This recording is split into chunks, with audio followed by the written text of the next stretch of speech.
Mga ka-farmers, ang ginagawa natin ay nagtimpla tayo ng abonong urea. Isa lang ito mga ka-farmers. At saka inihalo natin dito mga ka-farmers para maglagay tayo ng fertilizer sa ating bagong tanim na dito mga ka-farmers. Ayan o, nagsisimula na silang gumapang mga ka-farmers. Sa sobrang busy natin mga ka-farmers ay hindi na tayo nakapaglagay paglalagay ng twine. Ang ginagawa lang natin ay automatic yung ganyan mga ka-farmers. Ang ginagamit natin ay yung kakawate, ganyan lang, para mas madali mga ka-farmers, kasi ang trabaho natin ay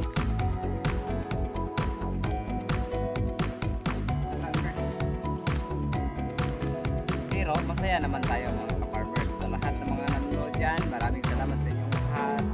Sa ngayong hapon, ang video natin ngayon ay tuturuan ko kayo kung paano tayo maglagay ng abono sa ating sitaw mga ka-farmers, at saka ating i-compute kung magkano ang ating kinikita ngayon mga ka-farmers sa ganito kalaki, at saka meron pa doon ang ating na-harvest araw-araw mga ka-farmers. Ngayon, sundan nyo ang video ko mga ka-farmers. Sa ngayon ay maglalagay tayo muna ng abono mga ka-farmers.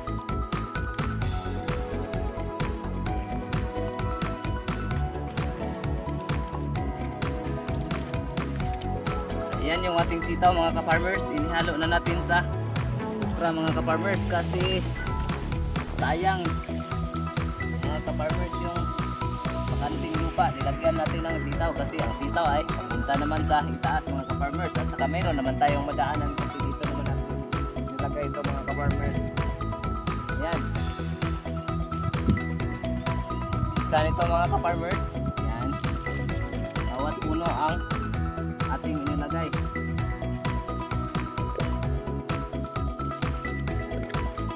Yan lang mga ka-farmers. Ayan, hindi ito advisable mga ka-farmers sa mga malalaking farming, pero sa amin na mga maliliit na mga farmer ay ganito ang ginagawa namin para ayan, sabay-sabay tayong maka-harvest mga ka-farmers.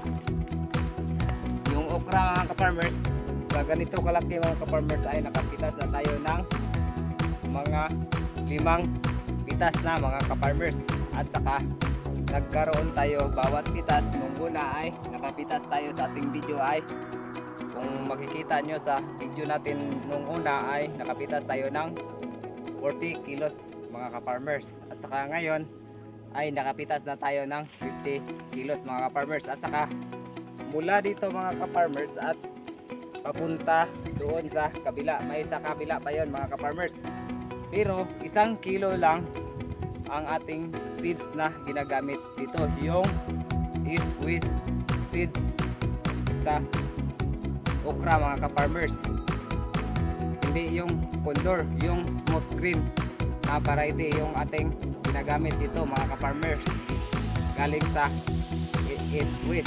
3/4 lang ang ating natanim kasi nabutan tayo ng sobrang init mga ka-farmers. Itinanim natin ito noong katapusan ng February, kaya ito na mga ka-farmers, nagkaroon na siya ng pang-5 bunga. Ang kagandahan dito mga ka-farmers, kahit 3/4 at yung iba na nasa itaas ay namamatay, ay umaabot pa ng 50 kilo sa bawat harvest every other day.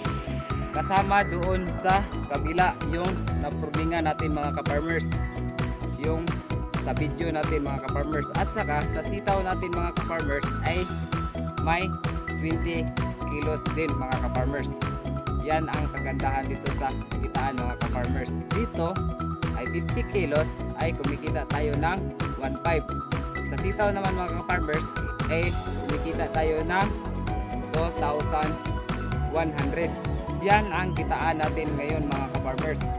Yan, sa isang buwan ay makapitas tayo ng 10, kasi ang pagpitas natin dito ay every other day. Ilagay na lang natin sa 10 mga ka-farmers, 10 pitasan, 2,100 mga ka-farmers. Ayan, equal 21,000 mga ka-farmers. 21 siguro mga ka-farmers. Yan ang ating kikitain dito sa ganito lang na creeper, plus mayroon tayo doon na napruningan na nagtutuloy pa ng bunga mga ka-farmers. Dito lang tayo kumikita sa ating okra at saka sitaw. Kaya ganyan ang ginagawa natin mga ka-farmers. Habang doon yung sitaw sa kabila ay halos mawala na, ay dito naman ay meron nang sisimulang umakyat. At bukas mga ka-farmers ay magtanim tayo ng sitaw ulit mga ka-farmers. Kaya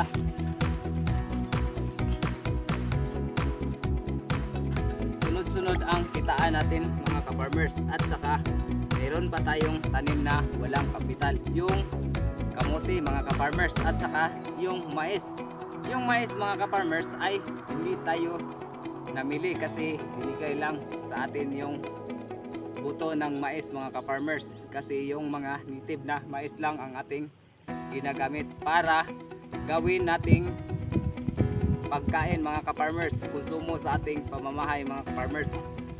Kasi mas maganda ang mais mga ka-farmers dahil wala siyang i-apply nating medisina mga ka-farmers. Kaya yun ang kakainin natin. Yan ang kagandahan dito sa gardening mga ka-farmers. At saka laki pala na kitaan mga ka-farmers. Sa ganitong pamamaraan ay hindi na tayo masyadong mahirapan sa pagbili ng buto, kasi may source na tayo. Sa noong pagsimula ko ng video ay halos hindi ako makabili ng buto kasi darating ang masyadong tag-init. Kapag tag-ulan naman hindi tayo makatanim, maraming piste, at saka hindi tayo pa makapagbili ng mga gamot laban sa ating mga damo. May malalaking mga damo dito mga ka-farmers, at sa ngayon ay walang-wala ng malalaki. Mabilis na tayong makakilos mga ka-farmers. Pero malaki man ang nagastos natin mga ka-farmers, pero mas malaki, mas lalo pang lumaki yung kitaan dito sa ating pagsasaka. Kaya yan ang kagandahan, tayo ang may hawak ng ating oras at saka sa ating pagsisikap. At saka higit sa lahat mga ka-farmers, masalamatan din natin ang Panginoon, kasi minsan tayo ay naghihina ng loob, nalulugi. At saka salamat sa mga comments dyan na nagdagdag sigla sa atin mga ka-farmers, na hindi daw tayo masyadong mag-ano sa ating katawan kasi nakasama sa ating katulusugan, na mag-expect tayo ng lugi kasi darating pa yung araw. Kaya ayan mga ka-farmers, thank you sa inyong suporta sa mga comments. Mag-comments lang kayo kung ano ang ginagawa ko nung una, at saka tingnan nyo ang mga video ko mula nung una mga ka-farmers. Sa ngayon ang kitaan natin ay ayan, mayroon na tayong 21,000 per a month. At saka kung magsika pa tayo mga ka-farmers ay maaari pang lumaki ito. Kaya yan ang kagandahan sa pagsasaka sa ating okra mga ka-farmers. Sa lahat ng mga subscriber ko dyan, maraming salamat sa inyong lahat sa inyong pagsuporta. At saka sa nais nang huminto sa pagtrabaho, lalo na mabigat ang inyong trabaho, lalo na nakasama sa kalusugan. Kasi nung una, kapag tayo ay mga lalaki, alam naman natin kung sa construction tayo ay gumagamit tayo ng cobra mga ka-farmers. Kasi hindi natin maiwasan yun, kasi masarap kapag mayroong ibigay na libre sa iyo mga ka-farmers, agad-agad mo yung tatanggapin. Kasi naranasan ko yun nung una mga ka-farmers. Kapag nagsimula na kami sa trabaho ay bibili pa kami cobra sa umaga, at saka paghapon ay mayroong libre, ay ayan, tatanggapin namin. At saka ayan, nakasama pala sa kalusugan mga ka-farmers. Mukhang masakit na ang ating baywang dahil ang kidney natin ang inatake. Kaya ngayon sa mahigit 2 taon ay hindi na tayo uminom ng cobra. Kaya yan lang ang tips ko sa inyo mga ka-farmers, para makaiwas tayo. At saka sa gustong magpa-farm, ayan pala ang kitaan mga ka-farmers, lalo na sa malapit sa city. quality dyan mga ka-farmers, kasi dito sa amin ay maliliit ang merkado mga ka-farmers. Kapag sobrang dami yung natanim, yung na-harvest mo mga ka-farmers, ay hindi na sila bumibili mga ka-farmers, kaya pupunta na kami ng city. Doon malaki ng gastos mga ka-farmers, kaya ito lang mga ka-farmers. Kaya sa mga malapit sa cities dyan, yan, ito na ang solusyon nyo mga ka-farmers. Wala itong skill, ito ay para sa lahat mga ka-farmers, at saka laki ang tulong natin sa komunidad, kasi makapakain tayo sa ating bawat Pilipino mga ka-farmers. Yan mga ka-farmers ang ating video ngayon. Maraming salamat sa inyong lahat. Please subscribe to our channel and hit the notification bell para updated kayo sa susunod kong mga video. God is good all the time. God is good. Thank you for watching mga farmers.